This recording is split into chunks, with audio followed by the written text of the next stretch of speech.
दिलीप अपनी पत्नी के पास जाता है और उससे कहता है कि रजनी, आज ये हमारी पहली रात है और आज के दिन मैं तुमसे वादा करता हूं कि मैं तुम्हें पूरे जीवन सुखी रखूंगा, तुम्हारी हर खुशियां पूरी करूंगा, तुम्हारे हर अरमान पूरे करूंगा, तुम्हारे कदमों में लाके दुनिया की सारी खुशियां रख दूंगा।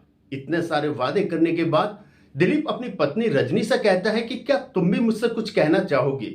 इसके बाद रजनी कहती है कि तुम्हें जो भी ख्वाब पूरे करने हैं, जो भी मेरी खुशियां पूरी करनी है, जो भी अपने सपने पूरे करने हैं, आज रात कर लो। जो भी तुम चाहो मेरे साथ आज रात तुम कर सकते हो, लेकिन याद रहे कल सुबह तुम्हें मेरी लाश मेरे अपने घर पहुंचा देनी है। इतना सुनने के बाद दिलीप के पैरों से जमीन खिसक जाती है। वो सोच में पड़ जाता है कि जिस लड़की को इतनी धूमधाम से वो शादी करके लाया है, वो पहली ही रात इस तरीके की बात क्यों कर रही है। और वीडियो शुरू करने से पहले मेरी आपसे रिक्वेस्ट रहेगी कि आप हमारी इस वीडियो को लाइक करके चैनल को सब्सक्राइब जरूर कर लें, और अगर आपको वीडियो अच्छी लगे तो अपने दोस्तों के साथ शेयर करना बिल्कुल ना भूलें। रजनी शुरू से ही पढ़ने में बहुत ही ज्यादा होशियार थी। उसका सपना था कि बड़े होने के बाद वो आईपीएस ऑफिसर बने। इस काम में उसके पिताजी और उसके भाई भी अक्सर उसको सपोर्ट किया करते थे और उन्हें उम्मीद थी कि जिस तरीके से रजनी पढ़ाई और मेहनत करती है वो भविष्य में जरूर उनका नाम रोशन करेगी। रजनी जहां पर पढ़ने जाती थी वहां रास्ते में एक नदी पड़ा करती थी, उसे पार करके जाना पड़ा करता था। नदी पर एक पुल बना हुआ था।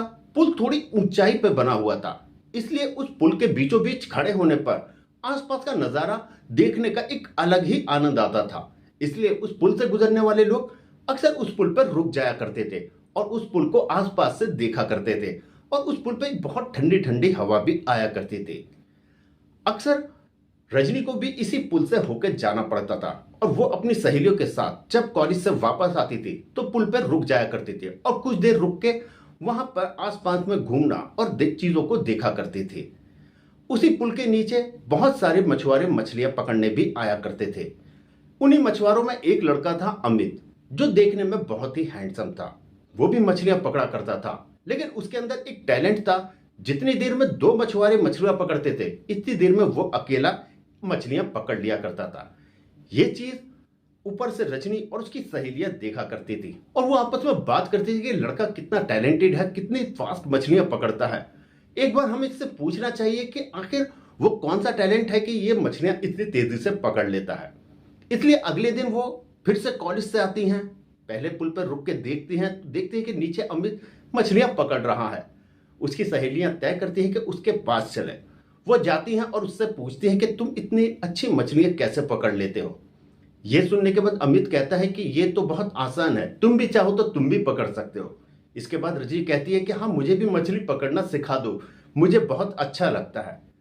अमित उन लोगों के लिए एक बढ़िया सा कांटा बनाता है और उन्हें पानी में डालना सिखा देता है। कांटे को डालते हैं और रजनी के हाथ में वो उसकी रस्सी दे देता है, तार को। थोड़ी देर में उसके अंदर एक मछली आ जाती है। मछली थोड़ी साइज में बड़ी थी, इसलिए सीमा उसे खींचने की कोशिश करती है, लेकिन साइज में बड़ी होने के कारण और दूसरा पानी के अंदर अक्सर मछली की शक्ति जो होती है वो दुगनी हो जाती है। वो कोशिश करती है, उससे नहीं खींचती। उसकी सहेलियां भी जोर लगाती हैं, तब भी नहीं खींचती। ये देख के अमित उसके पास आता है और उसके हाथ पकड़ के खींचने लगता है। वो खींचना तो मछली को चाह रहा था, लेकिन उन दोनों के हाथ एक दूसरे से टच हो जाते हैं। ये होने के बाद वो एक दूसरे को प्यार भरी निगाहों से देखने लगते हैं, लेकिन फिर दूसरे ही पल वो मछली को खींचने लगते हैं। मछली को खींचते हुए कई बार वो एक दूसरे से छू जाते हैं। ये एक दूसरे का स्पर्श रजनी को भी और अमित को भी बहुत अच्छा लग रहा था। मानो ऐसा लग रहा था कि जैसे पहली ही नजर का ये प्यार हो। और first love in first sight अक्सर बहुत ही खतरनाक होते हैं। ऐसा ही कुछ इन दोनों के साथ होने वाला था। रजनी कहती है कि ठीक है, मैं कल फिर आऊंगी। और उसके बाद फिर से वो कॉलेज से वापस आती है, नीचे फिर देखती है पुल के नीचे अमित मछलियां पकड़ रहा था। वो फिर उसके पास जाती हैं, फिर से वो बोलते हैं कि हमें मछली पकड़ना है। अमित एक बार फिर से कांटा बना के उन्हें देता है और मछली फिर से उसमें फंस जाती है। इस बार खींचते टाइम अब के हाथ रजनी के हाथ के ऊपर होता है, लेकिन रजनी अपना हाथ नहीं हटाती और ऐसे ही वो मछली के तार को खींचते रहते हैं और एक दूसरे से टच होते रहते हैं। अब ये सिलसिला 1 दिन और 2 दिन 3 दिन ऐसे चल रहा था। एक बार ऐसे ही होने के बाद उसकी सहेलियां उससे कहने लगती हैं कि क्या बात है, लगता है अमित तेरे अंदर कुछ ज्यादा ही इंटरेस्ट दिखा रहा है। कहीं ऐसा तो नहीं कि तुझे अमित से प्यार हो गया हो, इसलिए तो उसके टच से किसी भी तरीके का कोई ऑब्जेक्शन नहीं ले रहे और तुझे शायद ये अच्छा लग रहा है कि वो जब तुझे छूता है। कहने को तो रजनी इस बात को पूरी तरीके से इनकार कर देती है, लेकिन उसके दिल के कहीं कोने में ये बात छू जाती है और उसको भी एहसास होता है कि हाँ, मुझे अमित का छूना, अमित से बात करना बहुत अच्छा लग रहा है। वहीं दूसरी तरफ अमित अब पूरी तरीके से रजनी के प्यार में खो चुका था। उसे भी रजनी से ऐसा लगने लगा था कि जैसे दिल ही दिल वो उससे मोहब्बत करने लगा हो। अगले दिन वो फिर पहुंचते हैं। इस बार अमित उससे कहता है कि क्या मुझे आपका नंबर मिल सकता है। रजनी जो पहले से ही इस चीज का इंतजार कर रही थी, वो बिना सोचे समझे अमित को अपना फोन नंबर दे देती है और इसके बाद वो दोनों घर जाने के बाद एक दूसरे से फोन पर बातें करते हैं। और फिर अगले दिन फिर पहुंचते हैं। रजनी कहती है कि तुमने मुझे मछली पकड़ना सिखाया है, बताओ मैं तुम्हारे लिए क्या कर सकती हूँ। अमित कहता है कि तुम्हें जो अच्छा लगता हो तुम मेरे लिए कर सकते हो। जिस पर वो बोलते हैं कि देखो, हमें तो पढ़ना आता है, जैसे तुम्हें मछली पकड़ना आता है, तुमने मछली पकड़ना हमें सिखाया, ऐसे हमें पढ़ना आता है। तुम चाहो तो हम तुम्हें पढ़ना लिखना सिखा सकते हैं। इतना सुनने के बाद अमित थोड़ा मुस्कुराने लगता है। कहता है इसकी जरूरत नहीं पड़ेगी, क्योंकि मैं भी पढ़ाई कर रहा हूं और मैं बैचलर इन कंप्यूटर एप्लीकेशंस में बीसीए कर रहा हूं। यह सुनने के बाद रजनी बहुत ज्यादा इंप्रेस होती है और इधर रजनी और उधर अमित अब एक दूसरे से प्यार करने लगे थे। वो रोज रजनी और अमित उस पुल के नीचे मिला करते थे। बहाना मछली सीखना होता था, लेकिन अक्सर उन दोनों का ये सिलसिला चल रहा था। घर आने के बाद वो फोन से बहुत सारी बातें किया करते थे। एक दिन ये बात उसके भाई नोटिस कर लेता है कि रजनी आजकल फोन से कुछ ज्यादा ही बातें कर रही हैं। और दोस्तों, आप तो जानते ही हैं, जब कोई अपने प्यार से बात करता है, चाहे वो लड़का हो या लड़की, उसके बात करने का तरीका थोड़ा सा बदल जाता है। और यही बात उसके भाई को भांपने में टाइम नहीं लगता। कहने को वो रजनी को अभी कुछ नहीं कहता, बस वो चुपचाप पता करता है कि इसका जिम्मेदार लड़का कौन है। अगले दिन ही उसे पता चल जाता है कि ये एक मछुआरा है जो उस पुल के नीचे मछलियां पकड़ता है। वो बिना देर किए अपने कुछ साथियों के पास उस जगह पे पहुंचता है और उस अमित को पकड़ के पीटना शुरू कर देता है। अमित कहता है कि मैंने क्या कर दिया और मेरी क्या गलती है, तुम मुझे क्यों पीट रहे हो। जब देखते हैं कि अमित पूरी तरह से अधमरा सा हो गया है, तब वो बोलते हैं कि आज हम तुझे सिर्फ समझाने के लिए आए थे। याद रख, अगर तू अगली बार रजनी से बात करना तो दूर, अगर उसके आसपास भी दिखाई दिया तो तेरे लिए बिल्कुल अच्छा नहीं होगा। ध्यान रख, इन्हीं मछलियों का चारा बना के तुझे इसी नदी के अंदर फेंक दिया जाएगा। और इसके बाद वो लोग वहां से चले जाते हैं। अमित की बहुत बुरी तरह से पिटाई होने के कारण वो कई दिनों तक मछली पकड़ने के लिए नहीं आता। उधर रजनी रोज आती और वो पुल के ऊपर खड़े होकर अमित को चारों तरफ ढूंढा करती थी, लेकिन अमित उसे कहीं नहीं दिखाई देता। वो उसका फोन भी मिलाती है तो अमित का फोन बंद आता है। इधर रजनी सोचने लगती है कि जरूर ऐसा कुछ हुआ है जिस वजह से अमित ने आना बंद कर दिया। अमित तो मुझसे प्यार करता था, इसलिए उसे काफी डर लग रहा था, इसलिए वो किसी भी तरीके से अमित को ढूंढना शुरू कर देती है।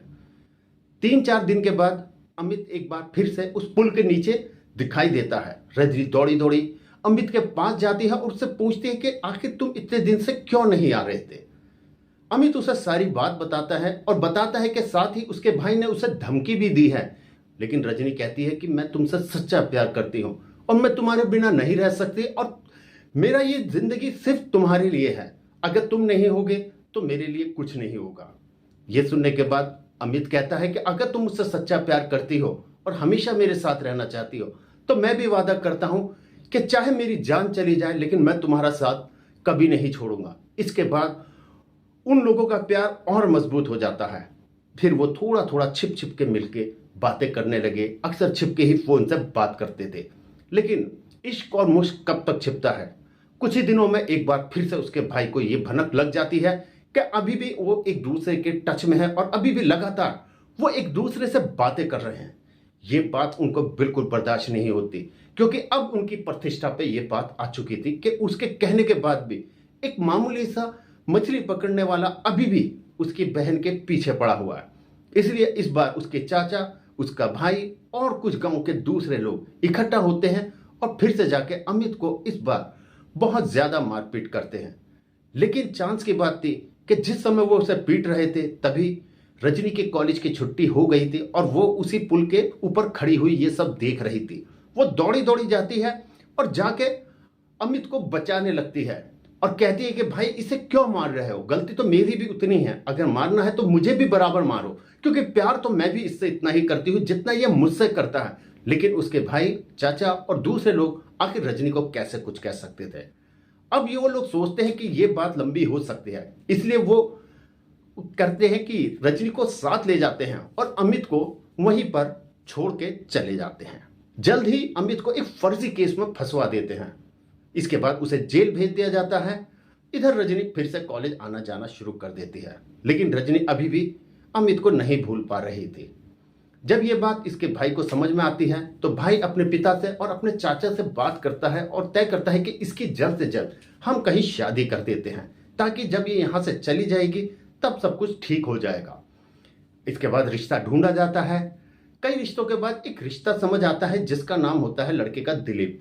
दिलीप अच्छे परिवार से था, अपने माता पिता की इकलौती संतान था और देखने में भी बहुत ज्यादा सुंदर था। इसलिए एक ही बार में वो रिश्ता इन लोगों के समझ में आ जाता है। इसके बाद वो लोग इसकी रजनी की शादी उसके साथ कर देते हैं। वहीं दूसरी तरफ पंकज की फैमिली भी बहुत ही अच्छे परिवार से संबंध रखती थी, इसलिए शादी बहुत धूमधाम से होती है। दिलीप बहुत सारी उम्मीदों के साथ में अपने रूम में जाता है। वहां जाने के बाद रजनी से बहुत सारे वादे करता है और हर जिंदगी की खुशी उसे देने के लिए बोलता है। इसके बाद वो रजनी से कहता है कि तुम भी कुछ कहना चाहते हो। रजनी बोलती है कि तुम मुझे जो खुशी देना चाहते हो, जितना प्यार देना चाहते हो, वो आज की रात तुम दे दो, लेकिन कल सुबह तुम्हें मेरी लाश मेरे परिवार तक पहुंचा देनी है। यह अजीब सी बात सुनने के बाद दिलीप को बहुत ही ज्यादा गुस्सा आता है कि आखिर उसने ऐसी बात कैसे बोल दी। वो कहता है कि मेरे परिवार की प्रतिष्ठा, हर चीज दांव पे लगा दी तुमने। अगर तुम्हें मुझे शादी नहीं करनी थी तो तुम्हें मना कर देना चाहिए था, लेकिन अब तुम्हारी मेरे से शादी हो गई है, इसलिए अब तुम्हें मेरे हिसाब से ही जीना पड़ेगा और तुम्हें मेरी पत्नी बनके ही रहना पड़ेगा। और मैं नहीं चाहता कि मेरे परिवार पे किसी भी तरीके की कोई बात आए। लेकिन रजनी इस चीज के लिए बिल्कुल तैयार नहीं होती। रजनी कहती है कि मैं अपनी बात पे कायम हूं, मैं आज की रात पूरी तरीके से तुम्हारे लिए समर्पित हूं, तुम जो चाहो जैसे चाहो मेरे साथ वैसा कर सकते हो, मैं तुम्हें बिल्कुल मना नहीं करूंगी, लेकिन कल सुबह तुम्हें ये करना होगा। अब दिलीप के कुछ समझ नहीं आता कि मैं करूं तो क्या करूं, क्योंकि लाख कोशिशों के बाद, धमकाने के बाद, प्यार से रजनी के समझ में नहीं आता। इसके बाद दिलीप उस रूम से चला जाता है। इधर रजनी सोच में पड़ जाती है कि अब आगे क्या होगा। आखिर ये बाहर जाके किससे क्या कहा है, इसका भाई आएगा, माता आएंगे, पिता आएंगे, कौन क्या आएगा, क्या होगा। ये अभी पहेलियों में उलझी हुई थी कि रजनी देखती है कि दरवाजा फिर से खुलता है, फिर से दिलीप अंदर आता है। इस बार दिलीप अकेला है और वो कहता है कि रजनी, मैं तुमसे सिर्फ आखिरी बार पूछने आया हूं, क्या तुम मुझसे प्यार करती हो या नहीं, क्या मेरे साथ जीना चाहती हो या नहीं, मेरे साथ रहना चाहती हो या नहीं, बस मुझे हाँ या ना में जवाब चाहिए। लेकिन रजनी कहती है कि नहीं, मैं सिर्फ और सिर्फ अमित से प्यार करती हूं, अमित के लिए ही जीना है, अमित के लिए ही मरना है। अब दिलीप के समझ आ चुका था। दिलीप कुछ देर चुप रहता है और उसके बाद बोलता है तो फिर ठीक है, और वो जोर से चिल्लाता है कि अमित कमरे के अंदर आ जाता है। रजनी को अपनी आंखों पे विश्वास नहीं हो रहा था कि उसके कमरे के अंदर, जहां वो पहली रात मनाती, वहां पर उसका प्यार दिलीप खड़ा हुआ है। वो उसे देखते ही रोने लगती है और दौड़ के उसके गले लग जाती है। उधर अमित भी उसे गले लगा के रोने लगता है। दिलीप ये सब कुछ देख रहा था। रजनी पूछती है कि आखिर ये सब कैसे हुआ और तुम्हें कैसे ये सब कुछ पता चला। इसके बाद दिलीप कहता है कि ये सब कुछ तुम अमित से पूछो, तुम्हें अमित बहुत अच्छे से बताएगा। इसके बाद अमित उसे बताना शुरू करता है कि जब तुम्हारी शादी होने वाली थी तो तुमने एक चिट्ठी मेरे नाम मुझे जेल भिजवाई थी, जो कि तुम्हारी सहेलियों ने लाके मुझे दी थी। उस चिट्ठी में तुमने साफ लिखा था कि मैं अपने माँ बापों के दबाव में, क्योंकि उन्होंने मुझे पाला पोसा है, इसलिए मैं उनके इस प्रस्ताव को इनकार नहीं कर सकती। सिर्फ उनके मान सम्मान के लिए ये शादी कर रही हूं। लेकिन कल सुबह उसके बाद मैं अपने जीवन समाप्त कर लूंगी अगर तुम मुझे नहीं मिले। अब मैं इस बात को लेकर बहुत परेशान था और तुम्हें किसी भी हालत में इस सिचुएशन से निकालना चाहता था। मैंने किसी तरीके से अपनी जमानत कराई और जमानत करा के सबसे पहले मैं तुम्हारी उन सहेलियों के पास पहुंचा जिन्होंने मुझे ये पत्र लाके दिया था। मैंने उनसे बात करी। उन्होंने मुझे बताया कि मेरी शादी यहाँ पर हो रही है, कि रजनी की शादी यहाँ पर हो रही है। मैंने बिना देर किए वहाँ से एक गाड़ी किराए पे लेता हूँ और सीधा उस बताए हुए एड्रेस पर पहुँच जाता हूँ। जब मैं वहाँ पहुँचता हूँ तो देखता हूँ कि यहाँ तो मेरा क्लासमेट दिलीप, उसकी शादी है। दिलीप मुझे देखते ही गले लगा लेता है और कहता है मेरा भाई तू आ गया, मेरे पास तेरा कांटेक्ट नंबर नहीं था इसलिए मैं तुझे कॉल नहीं कर सका, लेकिन ये हुई ना दोस्ती वाली बात, आखिर तू मेरी शादी में आ गया। और इसके बाद हम दोनों बातें करने लगते हैं। शादी वाले दिन वो देखता है कि मैं थोड़ा उदास सा हूं। दिलीप मुझसे ये जानना चाहता है कि बात क्या है, इतने खुशी के मौके पर तेरे चेहरे पे उदासी क्या है और तू अचानक आया है, इस चीज का राज क्या है, मुझे पूरी बात बता। जिसके बाद मैं तुम्हारी लिखी हुई चिट्ठी दिलीप को दिखाता हूं। दिलीप ये देखने के बाद सब कुछ समझ जाता है, लेकिन कहता है कि अब मैं कुछ नहीं कर सकता। अगर तुम एक दिन पहले भी मेरे पास आते तो शायद ये मैं शादी टाल देता, लेकिन मैं तुमसे वादा करता हूं अगर रजनी आज भी तुमसे प्यार करती है और वो सिर्फ तुम्हारे लिए ही समर्पित है, डेडिकेट है, तो मैं उसके तुम्हारे लिए छोड़ दूंगा। लेकिन याद रखना, अगर इसने इनकार कर दिया और तुम्हें मना कर दिया तो इसके बाद का इसके जीवन में कभी वापस नहीं आना। और इसके बाद मैंने हर कोशिश करी तुम्हें इंप्रेस करने की, मनाने की, डराने की, लेकिन तुमने हर दिशा में मना कर दिया। और इस तरह से मैं समझ गया था कि तुम सिर्फ और सिर्फ अमित से प्यार करती हो और ये प्यार तुम्हारा सच्चा है और इस प्यार के राह में मैं बाधा नहीं बन सकता। इसलिए मैंने पहले से ही इसे रोक के रखा हुआ था और मुझे मालूम था ये टाइम जरूर आएगा, इसलिए आज मैं आप दोनों को मिला रहा हूं। और दोस्तों इसके बाद में उन दोनों की शादी की बात चलती है।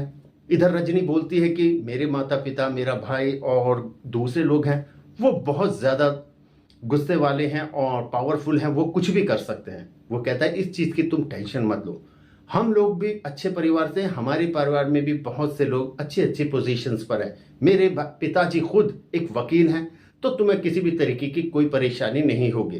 तुम्हारी शादी तक कोई किसी भी तरीके की कोई आंच नहीं आएगी, तुम हमारे घर में रहो और तुम्हारी शादी तक मैं तुम्हारे हमेशा साथ रहूंगा। और दोस्तों इस तरीके से उन लोगों की शादी करा दी जाती है। दोस्तों आपको ये कहानी कैसी लगी कमेंट्स बॉक्स में जरूर बताना।